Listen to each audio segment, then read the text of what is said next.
You know, lately a lot of chronographs are coming in an average to smaller size, and I've got a bold chronograph to show you today that's got great wrist presence. It's from a Texas microbrand, LUCA, and it's using the Miyota caliber 0S20, which allows you to get more than an hour in chronograph runtime, something the meca-quartz movements won't do. I'll show you more right now on Watch Wit.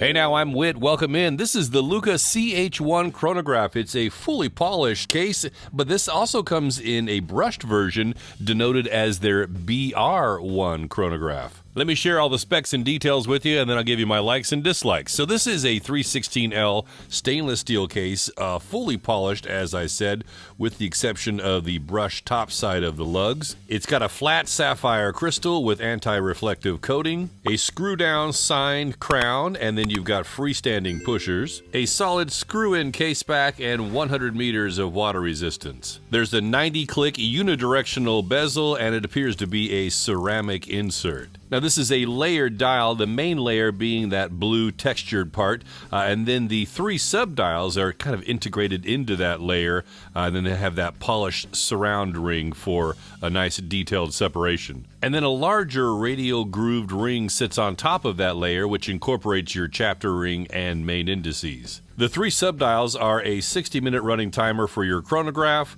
you've got a running seconds hand for your main time, and then a 24-hour complication. And there is a frame date window.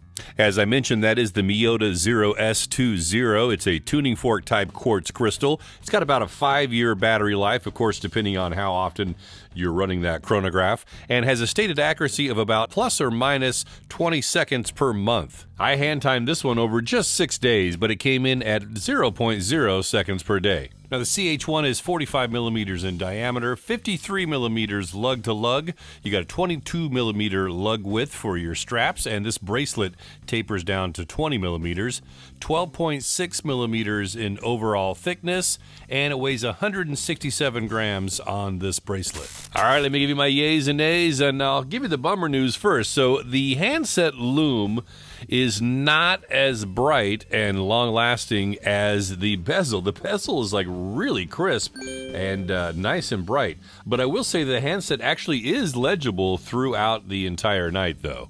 Now, speaking of legibility, even daytime reading of this watch can be a little bit difficult due to this partially skeletonized handset. You know, it's great for helping to read through to those sub-dials, but those bold white tips just don't seem to be quite drastic enough to grab your attention, from a distance. And with that, let me get into my likes, though. I just love how bold and chunky this watch is, and how comfortable it is for that as well. You know, it's got a great-looking dial and very tactile bezel. The 90 clicks is kind of a weird choice, but the bezel action is excellent on it. Kind of spongy. It's got a little bit of resistance, and the back play is not too bad as well. And I love having a rotating bezel on a chronograph because it just gives you other timing options. For instance, so this movement, as I mentioned, will keep running even past an hour. A meca-quartz, will just basically stop at 60 minutes and then that's it. So with this watch, if you were timing a multi-hour event, you could, if you'd like to, just as long as you were around, near the 60-minute mark, so that you could move the bezel to 1 hour and then to 2 hours, 3, etc. And a nice bonus with this movement, it has a chronograph hand recalibration mode. So you go into this time setting mode and then just move your chronograph hand wherever it needs to be. You can do a speed move like this too if it were way off. And then you just line it up to your 12 spot and push in, and now you're good. And it's awesome that they have 9 different straps to choose from, so you can kind of customize this watch, and their straps are available for sale separately as well. Now, I chose this hybrid canvas and leather strap with blue stitching to tie into that dial. And I opted for the bracelet because I wanted to show you this because, a bracelet is a go-to for so many people, including myself. And immediately, I love how thin the links are. This is a pretty chunky watch. It's almost kind of a mismatch watch, you would expect to see a real bold, chunky bracelet on here as well. But I think it's great. It helps, with the comfort. It's just wears beautifully. And it cuts down on the overall weight of the watch as well, and it just looks great.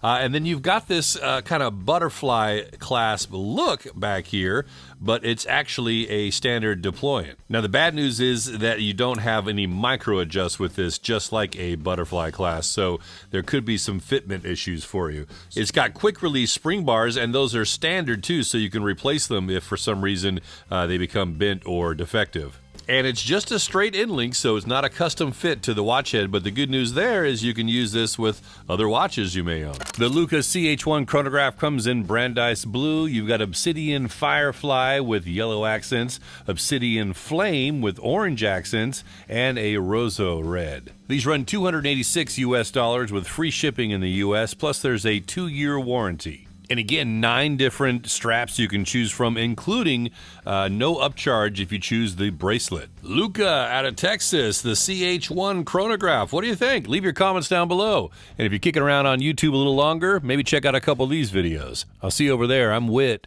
with so many watches, so little time and money.